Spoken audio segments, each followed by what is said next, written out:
Bismillahirrahmanirrahim. Assalamualaikum warahmatullahi wabarakatuh. Halo Sobat Indeks, berjumpa lagi nih dengan saya, host kalian di Indeks Media Podcast, Mediatul Hasyiah Yaudin, yang insya Allah kali ini akan menemani dalam segmen podcast Indeks Media di episode perdana kami di Kabupaten Kutai Timur. Dengan tentunya kita menghadirkan narasumber yang luar biasa. Ada dua narasumber yang sudah ada di hadapan saya kali ini, dan beliau ini merupakan orang-orang yang dipandang, orang yang berwibawa, orang yang berpengaruh di Kabupaten Kutai Timur ini.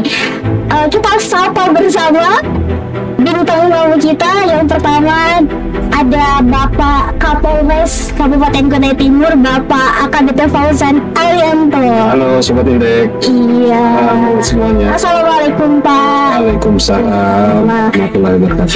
Yang kedua ada Bapak AKP Rizky Nurmaihendra selaku Bapak Kasat Lantas Polres Kabupaten Kutai Timur. Assalamualaikum Pak. Waalaikumsalam. Halo Sobat Indeks. Salam sehat selalu. Wah, luar biasa sekali. Ini jadi kebanggaan tersendiri buat saya ya Pak. Alhamdulillah. Dan langsung bertemu dengan orang-orang hebat dan orang-orang yang berpengaruh di Kabupaten Kutai Timur ini. Masya Allah sekali.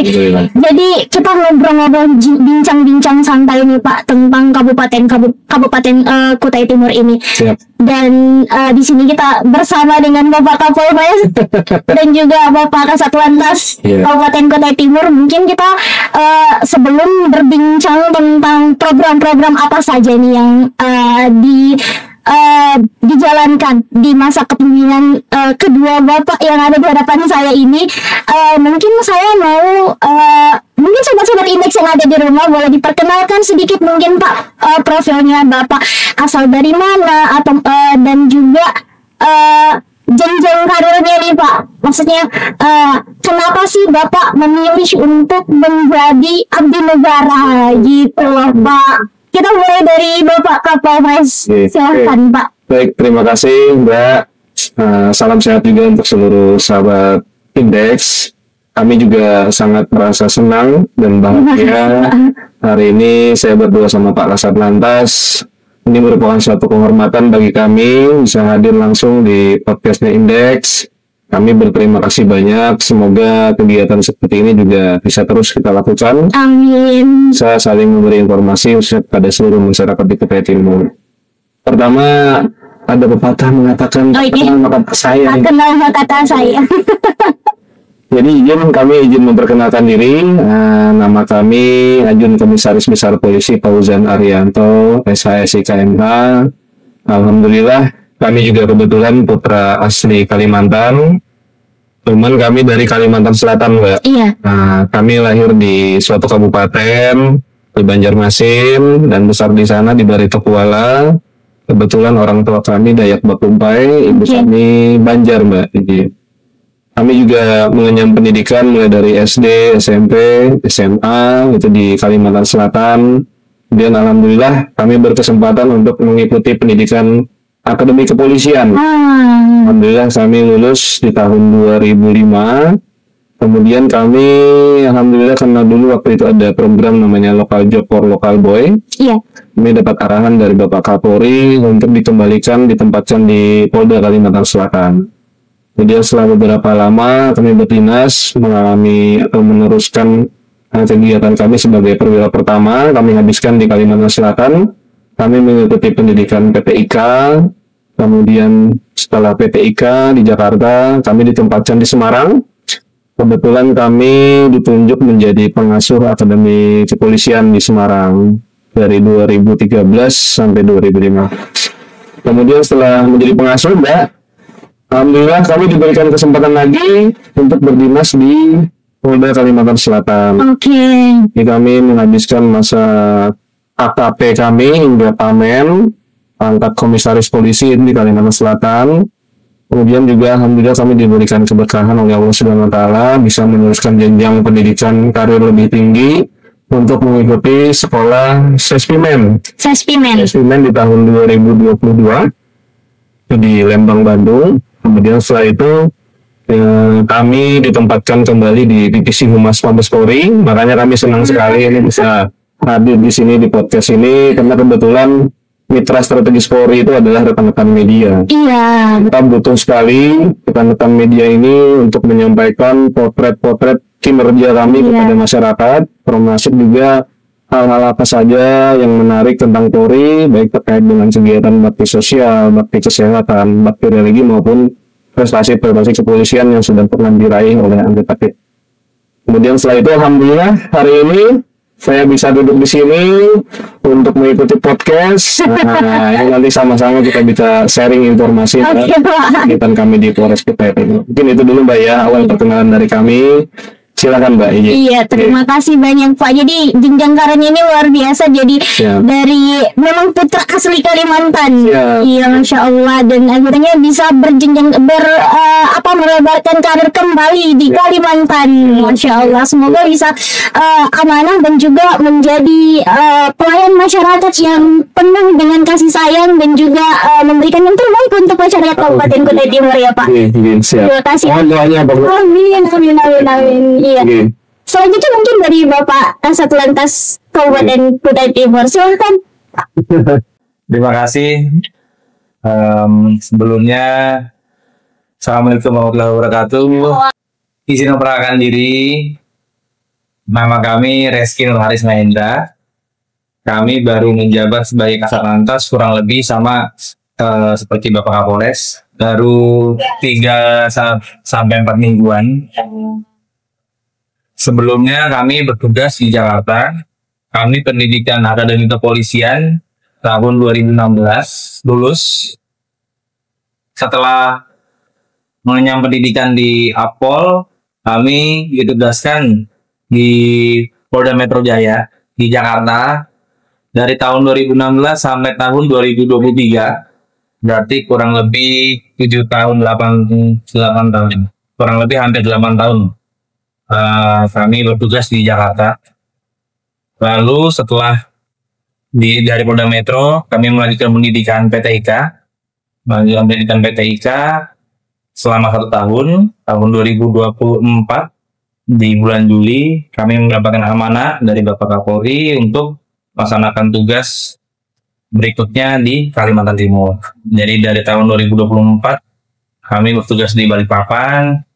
Kami dipercaya untuk mendampingi Bapak Kapolda menjadi stafnya beliau. Setelah setahun, kami diberikan kepercayaan untuk belajar di wilayah di Kabupaten Kutai Timur. Mungkin sedikit cerita. Jadi tadi kan beliau menyampaikan beliau tuh pernah bertugas menjadi pengasuh akademi kepolisian. Nah, yang beliau asuh itulah saya. Berarti kalian dengan guru dan murid. Bukan cuma guru, kayak bapak, kayak kakak, semuanya lah. Namanya pengasuh itu karena kita itu kan di asrama 4 tahun. Iya. Selama 4 tahun itu ya kita sudah lepas dari orang tua. Yang mengasuh dan membina kita ya beliau ini kakak-kakak kita, jadi bapak, jadi kakak. Jadi dipertemukan lagi oleh Tuhan di sini. Bisa bertugas bareng. Jadi gimana rasanya bisa bertugas bareng orang yang dianggap seperti waduh, luar biasa oke. Bersyukur ya kan sudah ada kita hubungan emosional, jadi terasa dekat dan tidak banyak penyesuaian. Jadi juga bisa saling tahu karakter masing-masing dan intinya komunikasi lancar lah. Dan harapannya ketika komunikasi kita di institusi lancar, kita bisa melaksanakan tugas dan tanggung jawab dengan baik. Insya Allah pun kita bisa memberikan pelayanan ke masyarakat pun baik. Gitu. Insya Allah. Tapi kalau boleh tahu nih Kak, dari Bapak, saya panggilnya apa ya, Bapak Reski? Iya, saya panggilnya Bapak Reski. Kalau dari Pak Reski sendiri, alasan untuk mau menjadi seorang abdi negara itu apa? Kan orang-orang kan punya background berbeda-beda ya. Ada yang memang dia dari keluarga ABRI, ada juga yang memang maksudnya memang mendedikasikan dirinya untuk terjun langsung untuk mengabdikan dirinya sebagai abdi negara gitu. Aduh, saya tuh kalau cerita suka panjang. Karena panjang ceritanya, tapi singkatnya ya. Oke, boleh banget. Untuk menjadi seorang polisi, waktu saya masuk ke akademi kepolisian itu mendadak dalam hal ceritanya itu. Memang bapak saya polisi. Bapak saya polisi tapi bukan lulusan akademi kepolisian. Dari sumber sekolah kepolisian negara. Lalu bapak saya sekolah untuk melanjutkan jenjang berikutnya, sekolah perwira. Nah, pada saat pelantikan itu, saya melihat salah satu keluarga rekan ayah saya itu Taruna Akademi Kepolisian datang dengan menggunakan seragam. Saya itu kan eye catching. Oke, eye catching. Iya. Bener-bener. Makanya saya tanya ke ayah saya, itu apa Pak? Ya kan? Oh itu calon jenderal nah. Oh yaudah aku jadi itu aja. Cuman itu aja awalnya. Oke. Cuman itu aja awalnya. Itu berapa? Itu kelas 3 SMP. Oh, kelas 3 Iya. SMP. Oke. Mau naik SMA. Nah pas mulai pulang dari situ mulai mungkin karena masih anak-anak ya. Jadi apa yang menarik itu kan terekam, terbayang-bayang. Jadi dari situ setiap ditanya bukan mau jadi polisi, aku mau jadi akpol, itu aja. Selalu itu ditanya. Mulai tertanam di dalam pikiran dan mulai mencari tahu apa akpol seperti ini. Mulai abis timbul kayaknya cocok karena saya waktu kelas 1 SMA itu anak-anak sudah bicara mau masuk kuliah mana, fakultas mana, saya bingung. Saya suka ini, saya banyak sukanya itu, banyak maunya kan. Saya lihat dan saya bertanya sama orang tua, polisi itu banyak bidang yang diurusi, banyak bidang yang dipelajari. Nah, satu sisi hal lain juga, menjelang saya mau masuk ke tahapan setelah SMA, mau lulus SMA, memang kebetulan kalau saya bukan dari keluarga yang sangat berkecukupan enggak, ya sederhana lah. Ayah saya bilang kalau misalkan nanti kamu kuliah, mungkin kamu harus berusaha masuk perguruan tinggi negeri ataupun cari beasiswa karena kalau misalkan nanti sekolah kamu mahal, kita nggak sanggup untuk membiayai. Jadi ada juga faktor karena anak pertama, ada juga faktor wah saya termotivasi untuk mandiri. Nah, makanya saya lihat kan wah pol ini gratis, masuknya nggak bayar, pendidikan malah dapat uang saku. Jadi bener-bener wah kayak cocok nih, ya kan? Terus saya juga itu juga sudah saya sukai dari awal, jadi saya makin mengerucut. Dan saya pun tidak tahu ternyata masuk akpol itu saingannya sesusah dan sebanyak itu. Cuman bener-bener ya kepolosan anak muda, cuma rasanya berjuang ya. Iya, alhamdulillah. Singkat cerita ternyata yang tes banyak.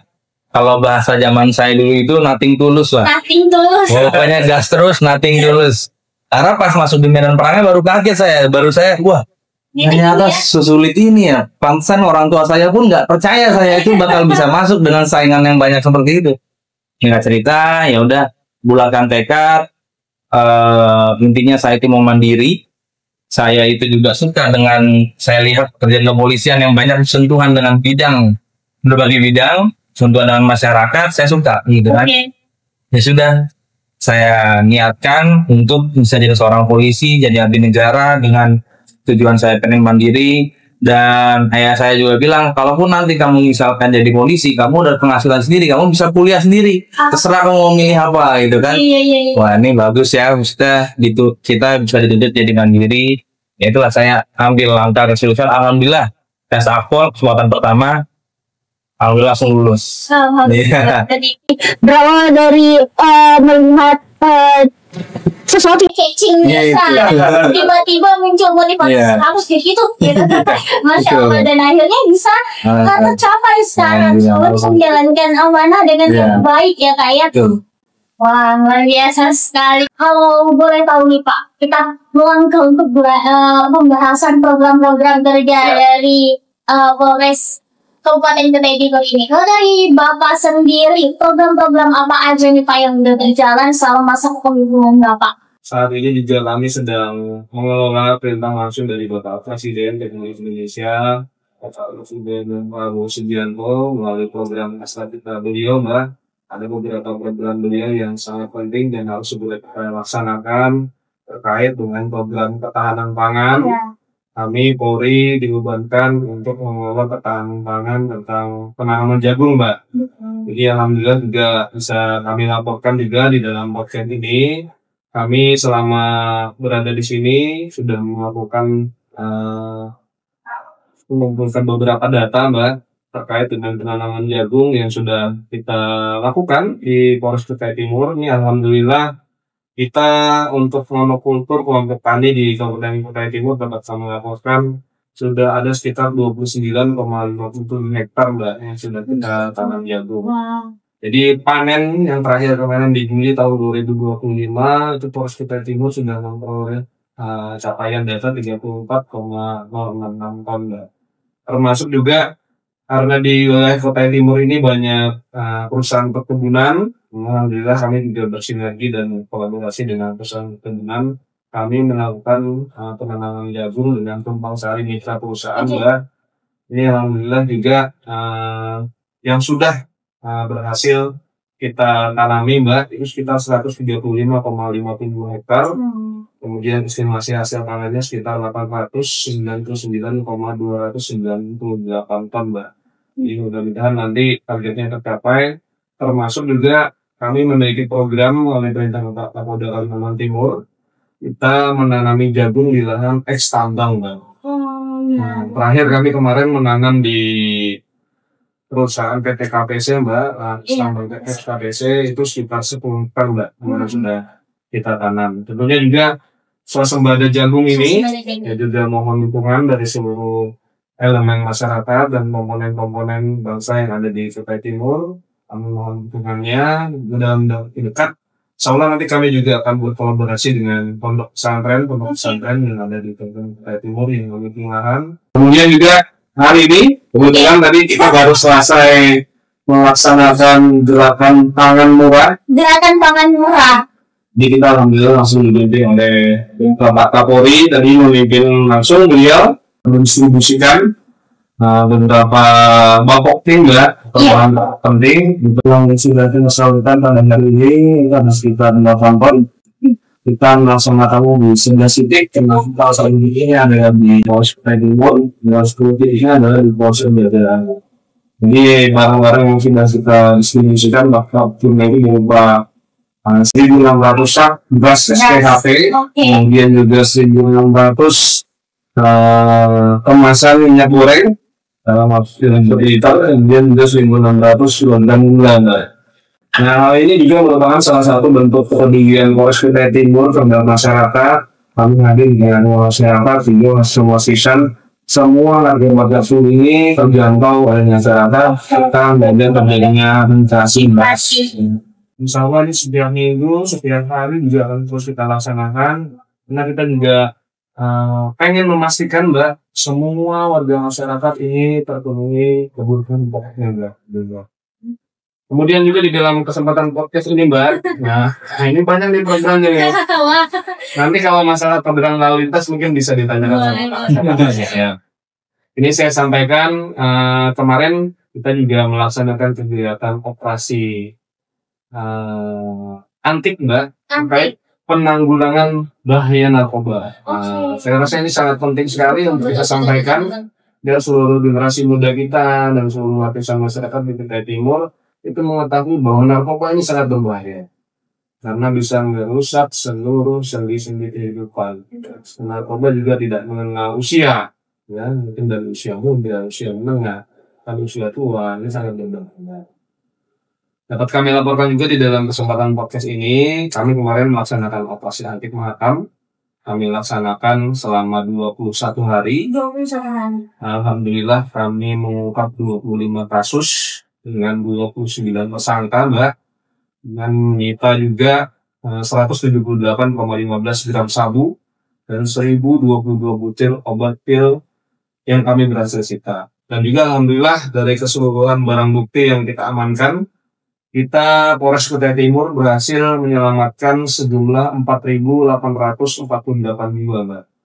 Nah, ini juga membuktikan ini adalah upaya maksimal kita karena narkoba ini adalah merupakan suatu kejahatan yang memerlukan penanganan yang serius, Mbak.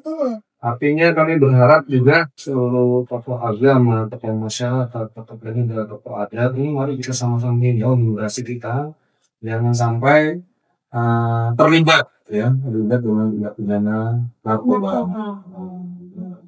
Wah, luar biasa sekali. Masya Allah, banyak sekali program-programnya ya Pak. Siap, masih ada lagi nih sebenarnya. Tapi saya dengar-dengar di Wilayah baru beberapa pekan Bapak menjabat sebagai Kapolres Kabupaten Kutai Timur ini ternyata sudah mendapatkan satu penghargaan juara 3 di ajang inovasi ketahanan pangan kategori inovasi pasca panen ya Pak ya, dan diberikan langsung oleh Polri Pusat ke Bapak Kasatlantas nih. Selama menjabat sebagai Kasatlantas di Kabupaten Kutai Timur ini, bagaimana nih Pak keadaan lalu lintas yang ada di Kabupaten Kutai Timur ini? Apakah mungkin ada beberapa potensi yang ada di Kabupaten Kutai Timur ini, atau mungkin ada kejadian-kejadian yang sudah dirasakan dan dilihat di lapangan? Ya, baik, terima kasih. Untuk situasi lalu lintas di Kutai Timur, saya melihat ada beberapa hal yang perlu diperhatikan, yaitu di jam-jam tertentu terjadi kemacetan. Ya, karena seperti halnya kita tahu di daerah Bukit Pandang ini, itu adalah tempat pusat perkantoran. Jadi di jam-jam tertentu pagi, kurang lebih dari mulai jam 6:30 sampai jam 8 pagi, itu ada timbul kemacetan menuju ke arah atas. Ya, dan itu terus saya atensi kepada jajaran Satlantas. Kita setiap jam 6 pagi sudah berada di posisi masing-masing. Jadi kita ada kegiatan atau sebutan kegiatannya itu adalah strong point. Jadi menguatkan di titik-titik yang rawan kemacetan, di mana butuh kehadiran lebih dan butuh perhatian lebih agar tidak mengganggu aktivitas masyarakat. Karena semuanya pasti ingin cepat-cepat ke kantor agar tidak telat, punya aktivitas yang lain, dan jangan sampai terjadi hal-hal yang membahayakan masyarakat karena buru-buru ataupun hal-hal lainnya lah yang tidak diinginkan. Maka dari itu setiap pagi kami pastikan seluruh personil Satlantas itu melaksanakan kegiatan strong point itu, menguatkan poin-poin yang rawan kemacetan, mengurai dan mengatur lalu lintas agar tidak, kalaupun memang terjadi kepadatan, setidaknya tidak berlama-lama, cepat bisa lancar lagi dan bisa mengalir terus. Itu sih yang sementara ini kami lihat tantangannya itu sudah mulai ramai. Iya, dan kita juga lintas poros ya, kita punya jalan lintas poros, dan lintas poros itu kan menghubungkan beberapa kabupaten. Dan dari lintas poros itu simpang pendidikan itu yang menuju ke atas semua.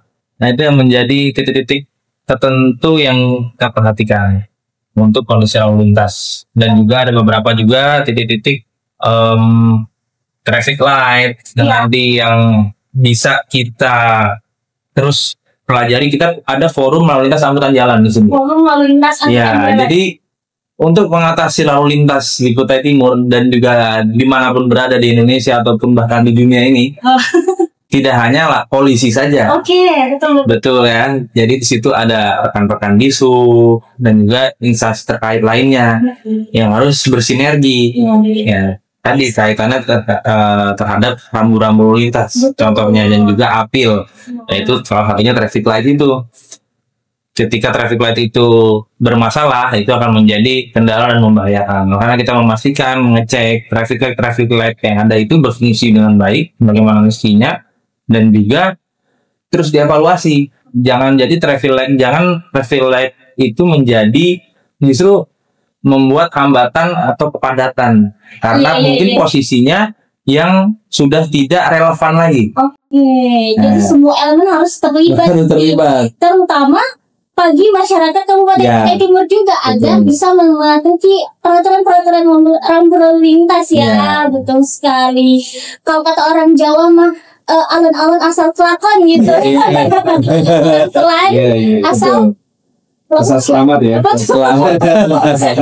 Saya bukan orang Jawa tapi saya istilah itu, Masya Allah. Iya. Jadi memang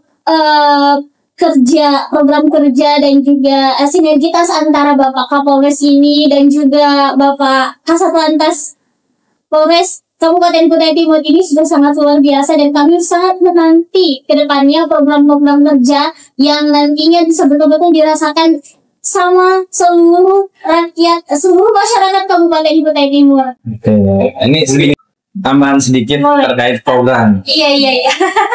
Jadi lalu lintas kita ada program ngopi bareng. Ngopi bareng, Iya. oke. Ngopi bareng ini digagas oleh Bapak Kapollantas, Kepala Korps Lalu Lintas Polri Irjen Agus Suryo Nugroho. Di mana kegiatan ini sebagai bagian dari gerakan polisi menyapa Iya. atau Korlantas menyapa.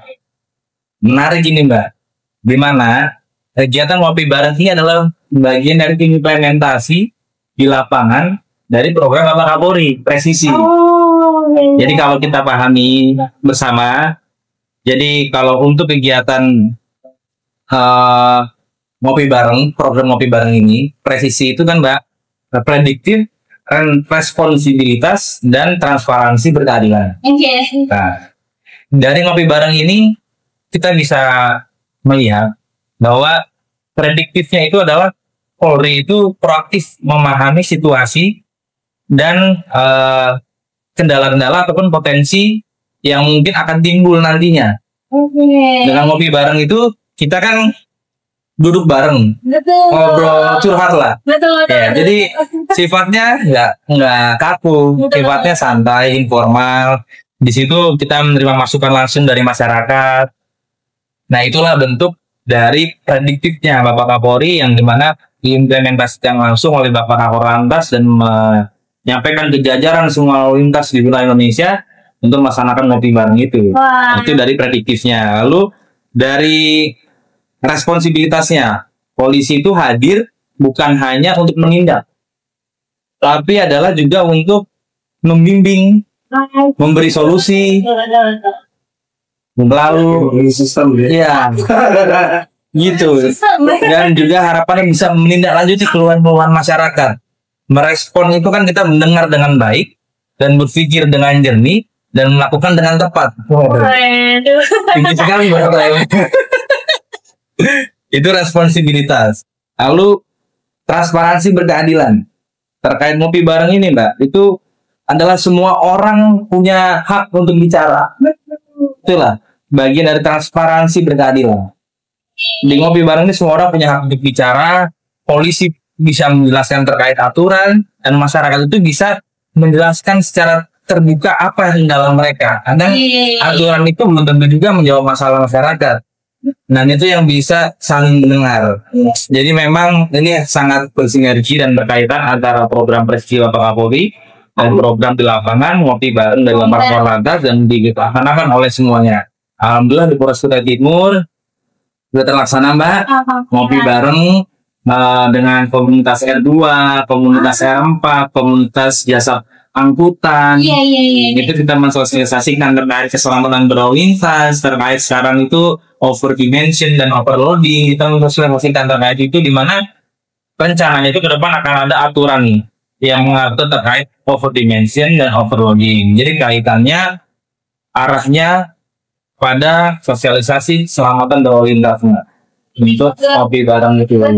Satu lagi Mbak, makanya teman-teman sobat Indeks, siapapun yang berada di Kutai Timur yang mau ngopi bareng sama Kasatlantas, boleh. Jangan lupa join, makanya follow, jangan lupa follow medsos Polres Kutai Timur, ada medsos Polres Kutai Timur, ada medsos Satlantas, dan bisa nanti kontak-kontak di situ. Siapa yang mau ngajak ngopi bareng, kita ngopi bareng, ngobrol-ngobrol, sharing untuk kebaikan Kutai Timur bersama. Waduh, diajak jangan lupa ya teman-teman datang ya. boleh. Dan Bapak Kasatlantas Kabupaten Kutai Timur terkait semarak dan memeriahkan ulang tahun Republik Indonesia yang ke-80 tahun pada masyarakat Kabupaten Kutai Timur. Silakan. Waduh, luar biasa. Kalau saya pasti pesan-pesannya itu tidak jauh dari lalu lintas, ya kan? Karena ini juga kenapa seperti itu? tidak apa ya, bosan-bosannya saya mengingatkan betapa pentingnya keselamatan berlalu lintas. Karena keselamatan berlalu lintas itu bagian dari kehidupan yang seperti kita bernafas. Tidak ada manusia yang sekarang tidak berkendara. Hampir semuanya berkendara. Dan kadang hal-hal yang sudah biasa dilakukan itu suka dianggap remeh dan juga tidak diperhatikan. Seperti kita layaknya bernafas, sudah biasa bernafas, sudah lupa bersyukur sama Tuhan. Ya kan? Sama halnya kita berkendara, udah biasa berkendara, deket aja ke depan rumah, nggak usah pakai helm, ya kan? Padahal nggak ada yang tahu namanya musibah datangnya, itu tidak ada yang tahu. Tetaplah tetaplah berkendara sesuai dengan aturan, pakai helm. Lalu satu pesan sedikit, kata-kata dari Bapak Kasat Lantas, ingat selalu semua sobat indeks, jatuh di aspal itu tidak seindah dengan jatuh cinta. Jadi tetap hati-hati, semuanya laksanakan kegiatan berkendara itu dengan tata tertib yang berlaku. Kami ingatkan 3 siap. Yang pertama adalah siap diri, pastikan kita sehat. Lalu 2 itu siap kendaraan, pastikan kendaraan itu sehat juga. Tidak hanya kita yang sehat, kendaraan harus sehat, remnya lalu sudah diservis, ganti oli. Lalu yang terakhir adalah siap perlengkapan berkendara. Itu apa aja? SIM, STNK, lalu juga helm. Nah, itu dipastikan semuanya 3 siap. Selalu ingat sobat indeks, 3 siap untuk keselamatan dalam berlalu lintas. Dan ingat, jatuh di aspal tidak seindah dengan jatuh cinta. Tuhan, 3 siap karena jatuh di aspal tidak seindah dengan jatuh cinta. Wah, satu statement yang luar biasa ya. Oke, ini dari Bapak Kapolres. Bagaimana Pak? Dalam kesempatan yang sangat sejarah ini ya, dengan perdana yang indeks, kami juga mungkin mohon waktu sedikit, saya spill kembali ya program-program kita tadi terkait dengan gerakan pangan murah, pengembangan jagung. Nah ini Mbak, di dalam rangka memeriahkan kemerdekaan Indonesia Kudus, ini pendaftaran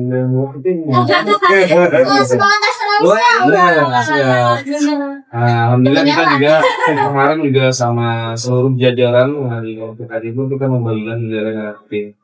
Jadi kain juga mengimbau dalam kesempatan ini, mari kita melibatkan bendera merah putih, baik di rumah, di perkantoran, maupun di seluruh sektor kehidupan, supaya kita tunjukkan dan wujudkan semangat patriotisme para pahlawan kita. Tugas kita selama 80 tahun Indonesia Merdeka ini adalah untuk mengisi ya, dengan investasi, dengan pembangunan, untuk mewujudkan Indonesia emas tahun 2040. Termasuk juga mungkin pesan saya, mari kita sama-sama jaga keamanan dan ketertiban masyarakat.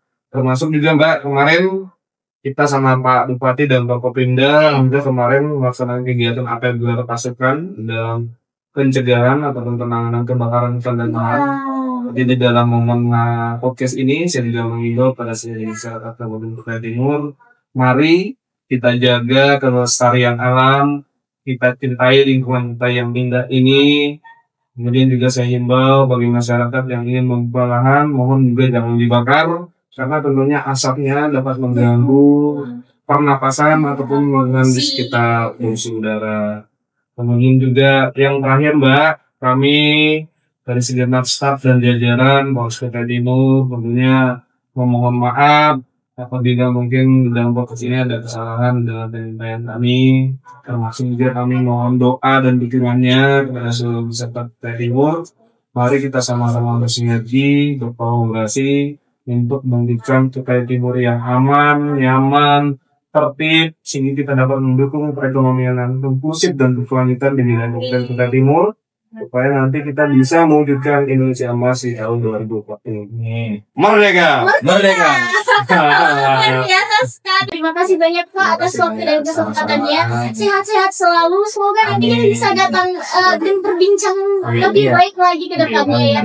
Amin, Allahumma amin. Mars Teman-teman. Kutai Timur semoga terus tulus melayani untuk masyarakat. Masya Allah. Oke. Terima kasih banyak Oke, Pak. Ya. ya. Teman-teman Indeks Media, itulah tadi obrolan singkat kami bersama Bapak Kapolres Kabupaten Kutai Timur dan juga Bapak Kasat Lantas Kabupaten Kutai Timur. Terima kasih banyak Pak, dan kita berjumpa di segmen podcast Indeks Media selanjutnya dengan tentunya bintang tamu yang tidak kalah seru. Podcast Indeks Media edukatif dan inspiratif. Wassalamualaikum Bye-bye. warahmatullahi wabarakatuh.